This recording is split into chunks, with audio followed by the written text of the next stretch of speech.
नमस्कार, हमारे चैनल कहानी विद अर्जुन पर आपका स्वागत है। कहानी के पिछले भाग में हमने सुना कि चंदर थीसिस कंप्लीट कर देता है और जाकर डॉक्टर शुक्ला से आशीर्वाद लेता है। इसी खुशखबरी पर डॉक्टर शुक्ला उन सबको मिठाई खिलाते हैं। मिठाई खाते वक्त चंदर बिंती से कुछ ऐसा कह देता है कि बिंती उदास हो जाती है। बाद में सुधा उसे मना भी लेती है। अब आगे। सुधा पर इन दिनों घूमना सवार था। सुबह हुई कि चप्पल पहनी और गायब। गेसु, कामनी, प्रभा, लीला, शायद ही कोई लड़की बची होगी जिसके यहाँ सुधा उधम न मचाती हो और चार सुख दुख की बातें न कराती हो। बिंती को घूमना कम पसंद था। हाँ, जब कभी सुधा गेसु के यहाँ जाती थी तो बिंती जरूर जाती थी। उसे सुधा की सभी मित्रों में गेसु सबसे ज्यादा पसंद थी। डॉक्टर शुक्ला के ब्यूरो में छुट्टी हो चुकी थी, पर वे सुधा का ब्याह तय करने की कोशिश कर रहे थे, इसलिए वो बाहर भी नहीं गए थे। चंदर 1.5 महीने तक लगातार मेहनत करने के बाद पढ़ाई लिखाई की ओर से आराम कर रहा था और उसने निश्चित कर लिया था कि अब बरसात के पहले वह किताब छुएगा नहीं। बड़े आराम के दिन कटते थे उसके। सुबह उठकर साइकिल पर गंगा नहाने जाता था और वहां अक्सर ठाकुर साहब से भी मुलाकात हो जाती थी। डॉक्टर शुक्ला ने भी कई दफा इरादा किया कि वह गंगा जी चला करे, लेकिन एक तो उनसे दिन में काम नहीं होता था, शाम को वह घूमते और सुबह उठकर किताब लिखते थे। एक दिन सुबह लिख ही रहे थे कि चंदर आया और उनके पैर छूकर बोला, प्रांतीय सरकार का वह पुरस्कार कल शाम को आ गया। कौन सा? वही जो उत्तर प्रांत में माता और शिशुओं की मृत्यु संख्या पर मैंने निबंध लिखा था ना, उसी पर। तो क्या पदक आ गया? डॉक्टर शुक्ला ने कहा। जी।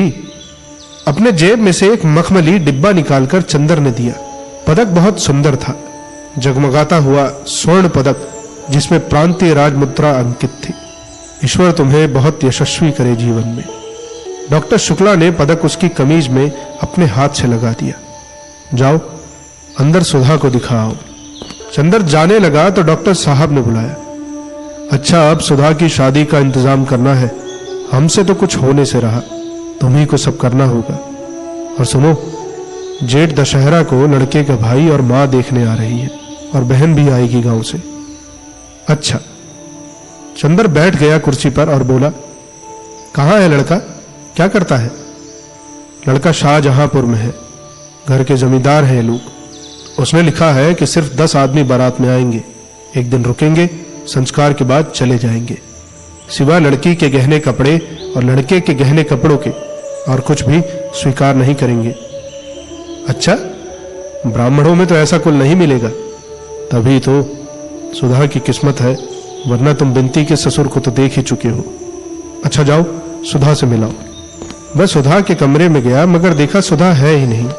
वो आंगन में आया, देखा महाराजन खाना बना रही है और बिंती बरामदे में बुरादे की अंगीठी पर पकौड़ियां बना रही है। आइए, बिंती बोली। दीदी तो गई हैं गेसु को बुलाने, आज गेसु की दावत है। पीढ़े पर बैठिएगा, लीजिए। एक पीढ़ा चंदर की ओर बिंती ने खिसका दिया। चंदर बैठ गया। बिंती ने उसके हाथ में मखमली डिब्बा देखा तो पूछा, ये क्या लाए? कुछ दीदी के लिए है क्या? ये तो अंगूठी मालूम पड़ती है। अंगूठी? वह क्या दाल में मिला के खाएगी? जंगली कहीं की, उसे क्या तमीज है अंगूठी पहनने की? हमारी दीदी के लिए ऐसी बात कही तो अच्छा नहीं होगा। हाँ। उसे बिंती ने उसी तरह गर्दन टेढ़ी कर आंखें डुलाते हुए धमकाया। उन्हें नहीं अंगूठी पहनने आएगी तो क्या आपको आएगी? अब ब्याह में 16 श्रृंगार करेंगी। अच्छा, दीदी कैसी लगेंगी घूंघट की आड़ में? अभी तक तो सिर खोले चकई की तरह घूमती फिरती हैं। तुमने तो डाल ली आदत ससुराल में रहने की, चंदर ने बिंती से कहा। अरे हमारा क्या?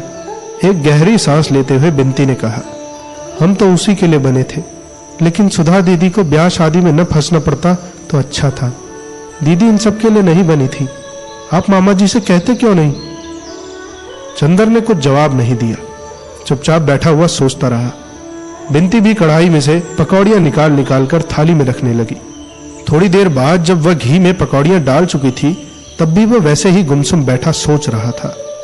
क्या सोच रहे हैं आप? नहीं बताइएगा, फिर अभी हम दीदी से कह देंगे कि बैठे बैठे सोच रहे थे। बिंती बोली, क्या तुम्हारी दीदी का डर पड़ा है मुझे? जाओ कह देना। चंदर ने कहा, अपने दिल से पूछिए, हमसे नहीं बन सकते आप। बिंती ने मुस्कुरा कर कहा और उसके गालों में फूलों के कटोरे खिल गए। अच्छा, इस डिब्बे में क्या है? कुछ प्राइवेट? नहीं जी, प्राइवेट क्या होगा, और वह भी तुमसे। सोने का मेडल है, एक लेख लिखने पर मुझे मिला है। और चंदर ने डिब्बा खोलकर दिखला दिया। आहा, ये तो बहुत अच्छा है, हमें दे दीजिए। बिंती बोली। क्या करेगी तू? चंदर ने हंस कर पूछा। अपने आने वाले जीजा जी के लिए कान के बूंदे बनवा लेंगी। बिंती बोली। अरे हाँ, आपको एक चीज दिखाएंगे। क्या? यह नहीं बताते, देखिएगा तो उछल पड़िएगा। तो दिखाओ ना। अभी तो दीदी आ रही होंगी, दीदी के सामने नहीं दिखाएंगे। सुधा से छिपाकर हम कुछ नहीं कर सकते, ये तो तुम जानती हो। चंदर बोला। छुपाने की बात नहीं है, देखकर तब उन्हें बता दीजिएगा। वैसे हम खुद ही सुधा दीदी से क्या छिपाते हैं। लो, सुधा दीदी तो आ गई। चंदर ने पीछे मुड़कर देखा। सुधा के हाथ में एक लंबा सा सरकंडा था और उसे झंडे की तरह फहराते हुए चली आ रही थी। चंदर हंस पड़ा। खिल गए दीदी को देखते ही, बिंती बोली और एक गरम पकौड़ी चंदर के ऊपर फेंक दी। अरे, बड़ी शैतान हो गई हो तुम इधर, पाजी कहीं की। चंदर बोला। सुधा चप्पल उतार कर अंदर आई, झूमती इठलाती हुई चली आ रही थी। कहो सेठ स्वार्थी मल, उसने चंदर को देखते ही कहा। सुबह हुई और पकौड़ी की महक लग गई तुम्हें। पीढ़ा खींचकर उसके बगल में बैठ गई और सरकंडा चंदर के हाथ पर रखते हुए बोली। लो ये गन्ना, घर में बो देना और गंडेरी खाना। अच्छा। और हाथ बढ़ाकर वह डिबिया उठा ली और बोली, इसमें क्या है, खोल ले। अच्छा, खत तक तो हमारा बिना पूछे खोल लेती हो, अब इसे पूछ के खोलोगी। अरे हमने सोचा शायद इस डिबिया में पम्मी का दिल बंद हो, तुम्हारी मित्र है, शायद स्मृति चिन्ह में वही दे दिया हो। और सुधा ने डिबिया खोली तो उछल पड़ी। यह तो उसी निबंध पर मिला है जिसका चार्ट तुम बनाए थे। हाँ, तब तो यह हमारा है। डिबिया अपने वक्ष में छिपाकर सुधा बोली। तुम्हारा तो है ही, मैं अपना कब कहता हूं। चंदर ने कहा। लगा कर देखे, और उठकर सुधा चल दी। बिंती दो पकौड़ी तो दो। और दो पकौड़ियां लेकर खाते हुए चंदर सुधा के कमरे में गया। देखा, सुधा शीशे के सामने खड़ी है और मेडल अपनी साड़ी में लगा रही है। वह चुपचाप खड़ा होकर देखने लगा। सुधा ने मेडल लगाया और क्षण भर तन कर देखती रही, फिर उसे एक हाथ से वक्ष पर चिपका लिया और मुंह झुकाकर उसे चूम लिया। बस कर दिया ना गन्ना उसे। चंदर मौका नहीं चूका और सुधा तो जैसे पानी पानी। गालों से लाज की रतनारी लपटे फूटी और एड़ी तक धधक उठी। फौरन शीशे के पास से हट गई और बिगड़ कर बोली, चोर कहीं के, क्या देख रहे थे। बिंती इतने में तस्तरी में पकौड़ी रख कर ले आई। सुधा ने झट से मेडल उतार दिया और बोली, लो रखो सहेज कर। क्यों, पहने रहो ना। ना बाबा, पराई चीज अभी खो जाए तो डांड भरना पड़े। और मेडल चंदर की गोद में रख दिया। बिंती ने धीमे से कहा, या मुरली मुरली धर की अधरा न धरी, अधरा न धरूंगी। चंदर और सुधा दोनों झेप गए। लो, गेसू आ गई। चंदर ने बिंती का कान पकड़कर कहा, बहुत उल्टा सीधा बोलने लगी है। बिंती ने कान छुड़ाते हुए कहा, कोई झूठ थोड़ी ही कहती हूं। चंदर चुपचाप सुधा के कमरे में पकौड़ियां खाता रहा। बगल के कमरे में सुधा, गेसू, फूल और हसरत बैठे बातें करते रहे। बिंती उन लोगों को नाश्ता देती रही। उस कमरे में नाश्ता पहुंचाकर बिंती एक गिलास में पानी लेकर चंदर के पास आई और पानी रख कर बोली, अभी हलवा ला रही हूं, जाना मत। और पल भर में तश्तरी में हलवा रख कर ले आई। अब मैं चलता हूं, चंदर ने कहा। बैठो, अभी हमें एक चीज दिखाएंगे, जरा गेसू से बात कराए। बिंती बड़े भोले स्वर में बोली। आइए हसरत मियां। और पल भर में नन्हे मुन्ने से 6 वर्ष के हसरत मियां तंजेब का कुर्ता और चूड़ीदार पायजामा पर पीले रेशमी की जैकेट पहने कमरे में खरगोश की तरह उछल पड़े। आदाब अरज। बड़े तमीज से उन्होंने चंदर को सलाम किया। चंदर ने उसे गोद में उठाकर पास बिठा दिया। लो, हलवा खाओ हसरत। हसरत ने सिर हिला दिया और बोला, गेसू ने कहा था जाकर चंदर भाई से हमारा आदाब कहना और कुछ खाना मत, हम खाएंगे नहीं। चंदर बोला, हमारा भी नमस्ते कह दो उनसे जाकर। हसरत उठ खड़ा हुआ। हम कह आए। फिर मुड़कर बोला, आप तब तक हलवा खत्म कर देंगे। चंदर हंस पड़ा। नहीं, हम तुम्हारा इंतजार कर रहे हैं, जाओ। हसरत सिर हिलाता हुआ चला गया। इतने में सुधा आई और बोली, गेसू की गजल सुनो यहां बैठकर, आवाज आ रही है ना? फूल भी आई है, इसलिए गेसू तुम्हारे सामने नहीं आएगी, वरना फूल अम्मी जान से शिकायत कर देगी। लेकिन वह तुमसे मिलने को बहुत इच्छुक है। अच्छा, यहीं से सुनना बैठे बैठे। सुधा चली गई। गेसू ने गाना शुरू किया, बहुत महीन, पतली, लेकिन बेहद मीठी आवाज में, जिसमें कसक और नशा दोनों घुले मिले थे। चंदर एक तकिया टेक कर बैठ गया और उनिंदा सुनने लगा। गजल खत्म होते ही सुधा भाग कर आई। कहो, सुन लिया ना? और उसके पीछे पीछे आया हसरत सुधा के पैरों में लिपट कर बोला, सुधा, हम हलवा नहीं खाएंगे। सुधा हंस पड़ी, पागल कहीं का, लिखा, और उसके मुंह में हलवा ठूंस दिया। हसरत को गोद में लेकर वह चंदर के पास बैठ गई और गेसू के बारे में बताने लगी। गेसू गर्मियां बिताने नैनीताल जा रही है, वहीं अख्तर की अम्मी भी आएंगी और मंगनी की रस्म भी वहीं पूरी करेंगी। अब वह पढ़ेगी नहीं, जुलाई तक उसका निकाह हो जाएगा। कल रात की गाड़ी से जा रहे हैं लोग, वगैरह वगैरह। बिनती बैठी बैठी गेसू और फूल से बातें करती रही। थोड़ी देर बाद सुधा उठकर चली गई। तुम जाना मत, आज खाना यहीं खाना, मैं बिनती को तुम्हारे पास भेज रही हूं, उससे बातें करते रहना। थोड़ी देर बाद बिनती आई। उसके हाथ में कुछ था जिसे वह अपने आंचल से छिपाए हुए थी। आई और बोली, अब दीदी नहीं है, जल्दी से देख लीजिए। क्या है? चंदर ने ताज्जुब से पूछा। जीजा जी की फोटो। बिनती ने मुस्कुरा कर कहा और एक छोटी सी बहुत कलात्मक फोटो चंदर के हाथ में रख दी। अरे, ये तो मिश्र है, कॉमरेड कैलाश मिश्र। और चंदर के दिमाग में बरेली की बातें, लाठीचार्ज, सभी कुछ घूम गया। चंदर के मन में इस वक्त जाने कैसा सा लग रहा था। कभी बड़ा अचरज होता, कभी एक संतोष होता कि चलो, सुधा के भाग्य की रेखा उसे अच्छी जगह ले गई। फिर कभी सोचता कि मिश्र इतना विचित्र स्वभाव का है कि सुधा की उससे निभेगी या नहीं। फिर सोचता, नहीं, सुधा भाग्यवान है, इतना अच्छा लड़का मिलना मुश्किल था। आप इन्हें जानते हैं? बिनती ने पूछा। हाँ, सुधा भी उन्हें नाम से जानती है, शक्ल से नहीं, लेकिन अच्छा लड़का है, बहुत अच्छा लड़का। चंदर ने एक गहरी सांस लेकर कहा और फिर चुप हो गया। बिनती बोली, क्या सोच रहे हैं आप? कुछ नहीं। पलकों में आए हुए आंसू रोककर और होठों पर मुस्कान लाने की कोशिश करते हुए बोला, मैं सोच रहा हूं आज कितना संतोष है मुझे, कितनी खुशी है मुझे कि सुधा एक ऐसे घर जा रही है जो इतना अच्छा है, ऐसे लड़के के साथ जा रही है जो इतना ऊंचा। कहते कहते चंदर की आंखें भर आई।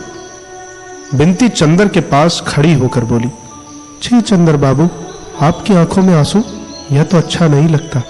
जितनी पवित्रता और ऊंचाई से आपने सुधा के साथ निभाह किया है, यह तो शायद देवता भी नहीं कर पाते।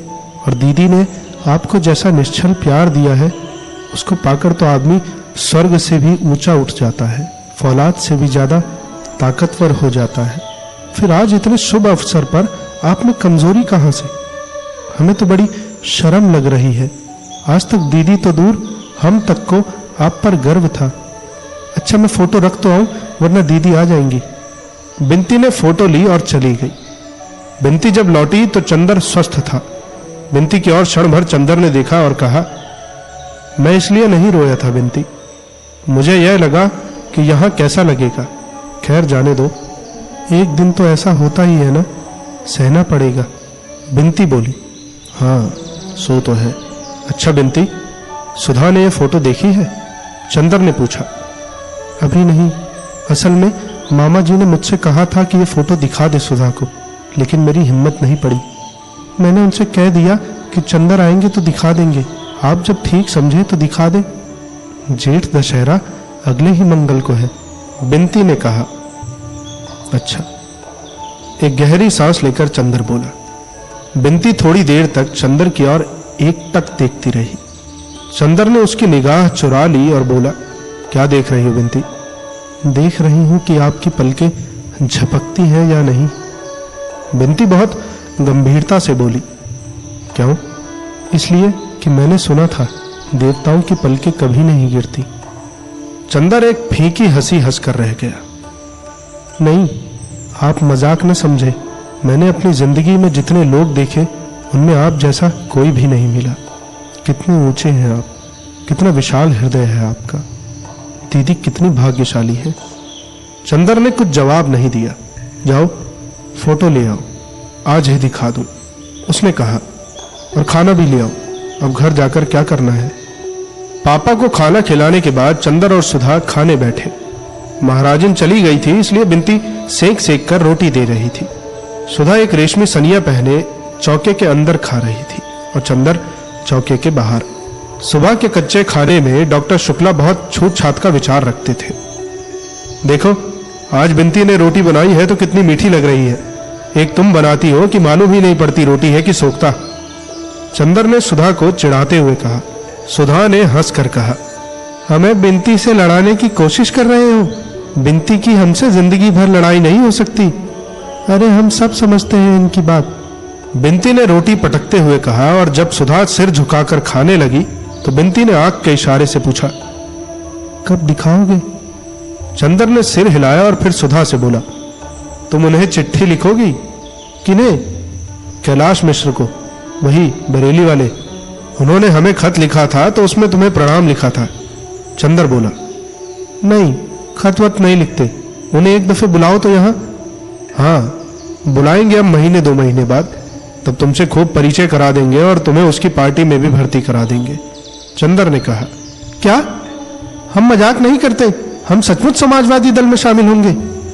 सुधा बोली, अब हम सोचते हैं कुछ काम करना चाहिए, बहुत खेल कूद लिए, बचपन निभा लिया। उन्होंने अपना चित्र भेजा है, देखोगी? चंदर ने जेब में हाथ डालते हुए पूछा। कहां? सुधा ने बहुत उत्सुकता से पूछा। निकालो देखे। पहले बताओ, हमें क्या इनाम दोगी? बहुत मुश्किल से भेजा है उन्होंने चित्र। चंदर ने कहा, इनाम देंगे इन्हें। सुधा बोली और झट से झपट कर चित्र छीन लिया। अरे छू लिया चौके में से, बिनती ने दबी जबान में कहा। सुधा ने थाली छोड़ दी। अब चूंकि उसने छू दिया था, वह खाना नहीं खा सकती थी।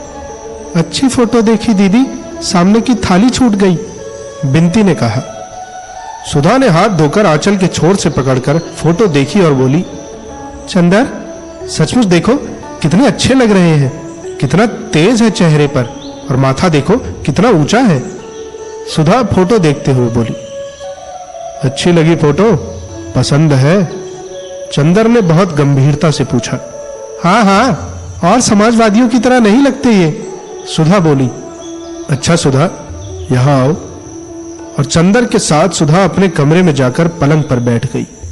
चंदर उसके पास बैठ गया और उसका हाथ अपने हाथ में लेकर उसकी अंगूठी घुमाते हुए बोला, सुधा एक बात कहे, मानोगी? क्या? सुधा ने बहुत दुलार और भोलेपन से पूछा। पहले बता दो कि मानोगी। चंदर ने उसकी अंगूठी की ओर एकटक देखते हुए कहा। फिर हमने कोई भी बात टाली है तुम्हारी? क्या बात है? तुम मानोगी चाहे कुछ भी हो? चंदर ने पूछा। हाँ हाँ, कह तो दिया। अब कौन सी तुम्हारी ऐसी बात है जो तुम्हारी सुधा नहीं मान सकती? आंखों में, वाणी में, अंग अंग से सुधा का आत्मसमर्पण छलक रहा था। फिर अपनी बात पर कायम रहना सुधा। देखो, उसने सुधा की उंगलियां अपनी पलकों से लगाते हुए कहा, सुधी मेरी, तुम उस लड़के से ब्याह कर लो। क्या? सुधा चोट खाई नागिन की तरह तड़प उठी। इस लड़के से? इसकी शक्ल है हमसे ब्याह करने की?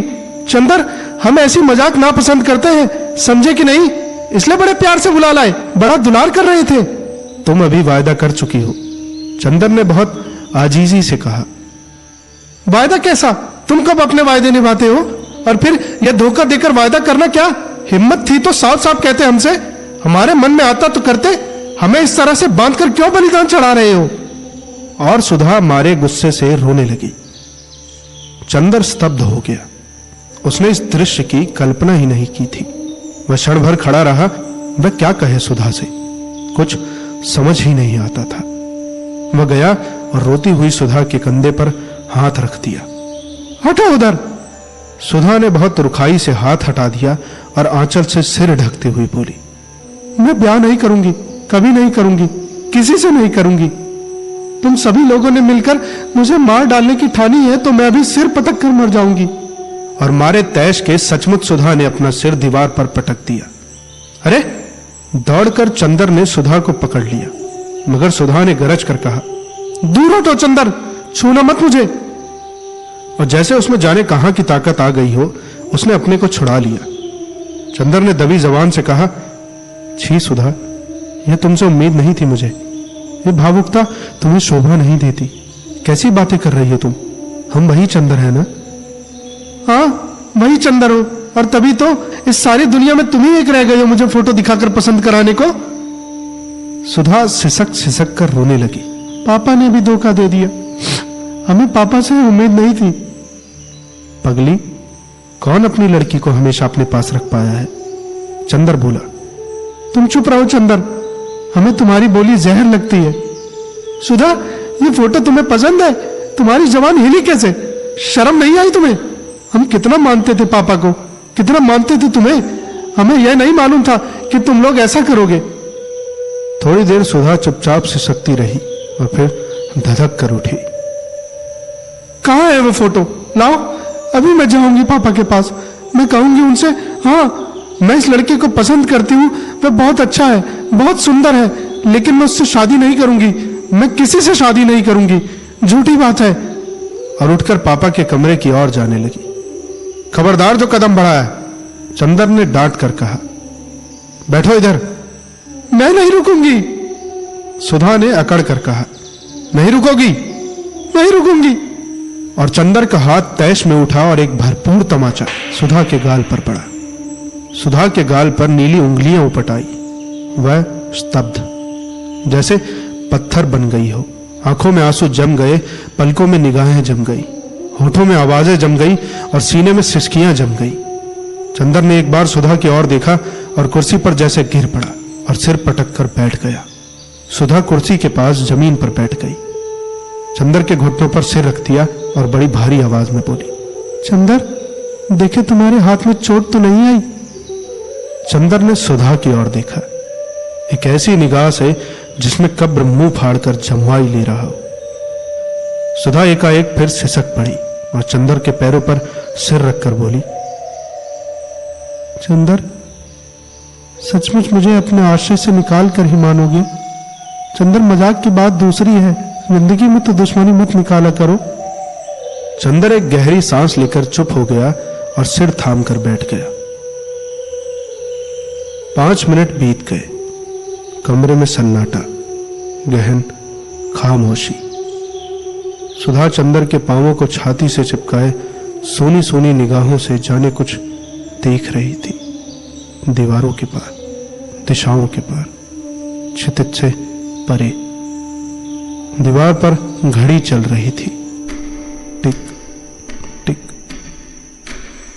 चंदर ने सिर उठाया और कहा, सुधा, हमारी तरफ देखो। सुधा ने सिर ऊपर उठाया। चंदर बोला, सुधा, तुम हमें जाने क्या समझ रही होगी, लेकिन अगर तुम समझ पाती हो कि मैं क्या सोचता हूं, क्या समझता हूं। सुधा कुछ नहीं बोली। चंदर कहता गया, मैं तुम्हारे मन को समझता हूं सुधा। तुम्हारे मन ने जो तुमसे नहीं कहा वो मुझसे कह दिया था। लेकिन सुधा, हम दोनों एक दूसरे की जिंदगी में क्या इसलिए आए हैं कि एक दूसरे को कमजोर बना दे? या हम लोगों ने स्वर्ग की ऊंचाइयों पर साथ बैठकर आत्मा का संगीत सुना सिर्फ इसलिए कि उसे अपने ब्याह की शहनाई में बदल दे? गलत मत समझो चंदर, मैं गेसू नहीं कि अख्तर से ब्याह के सपने देखूं, और न तुम ही अख्तर हो चंदर। मैं जानती हूं कि मैं तुम्हारे लिए राखी के सूत से भी ज्यादा पवित्र हूं, लेकिन मैं जैसी हूं मुझे वैसे ही क्यों नहीं रहने देते? मैं किसी से शादी नहीं करूंगी, मैं पापा के पास रहूंगी। शादी को मेरा मन नहीं कहता, मैं क्यों करूं? तुम गुस्सा मत हो, दुखी मत हो। तुम आज्ञा दोगे तो मैं कुछ भी कर सकती हूं, लेकिन हत्या करने से पहले यह तो देख लो कि मेरे हृदय में क्या है। सुधा ने चंदर के पांवों को अपने हृदय से और भी दबाकर कहा, सुधा, तुम एक बात सोचो, अगर तुम सबका प्यार बटोरती चलती हो तो कुछ तुम्हारी जिम्मेदारी है या नहीं?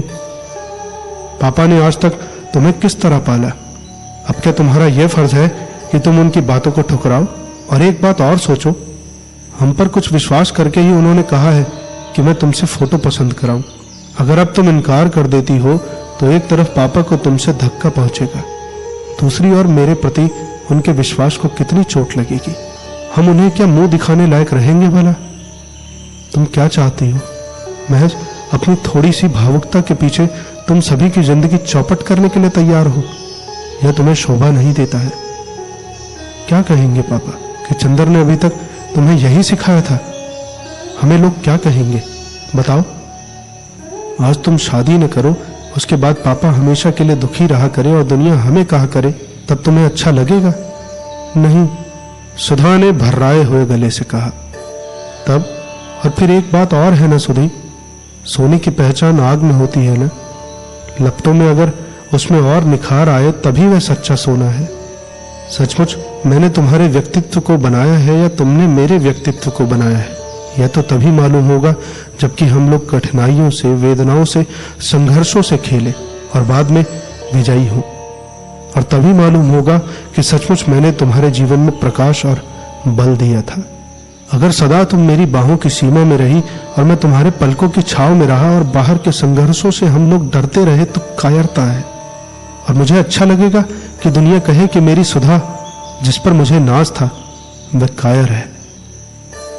बोलो, तुम कायर कहलाना पसंद करोगी? हाँ, सुधा ने फिर चंदर के घुटनों में मुंह छिपा लिया। क्या? यह मैं सुधा के मुंह से सुन रहा हूं? छी पगली, अभी तक तेरी निगाहों ने मेरे प्राणों में अमृत भरा है और मेरी सांसों ने तेरे पंखों में तूफानी की तेजी। और हमें तुम्हें तो आज खुश होना चाहिए कि अब सामने जो रास्ता है उसमें हम लोगों को यह सिद्ध करने का अवसर मिलेगा कि सचमुच हम लोगों ने एक दूसरे को ऊंचाई और पवित्रता दी है। मैंने आज तक तुम्हारी सहायता पर विश्वास किया था, क्या आज तुम मेरा विश्वास तोड़ दोगी? सुधा, इतनी क्रूर क्यों हो रही हो आज तुम? तुम साधारण लड़की नहीं हो, तुम ध्रुवतारा से ज्यादा प्रकाशमान हो। तुम यह क्यों चाहती हो कि दुनिया कहे सुधा भी एक साधारण सी भावुक लड़की थी और आज मैं अपनी कान से सुनूं? बोलो सुधी। चंदर ने सुधा के सिर पर हाथ रखकर कहा। सुधा ने आंखें उठाई, बड़ी कातर निगाहों से चंदर की ओर देखा और सिर झुका लिया। सुधा के सिर पर हाथ फेरते हुए चंदर बोला, सुधा, मैं जानता हूं मैं तुम पर शायद बहुत सख्ती कर रहा हूं, लेकिन तुम्हारे सिवा और कौन है मेरा? बताओ, तुम्ही पर अपना अधिकार भी आजमा सकता हूं। विश्वास करो मुझ पर सुधा, जीवन में अलगाव, दूरी, दुख और पीड़ा आदमी को महान बना सकती है।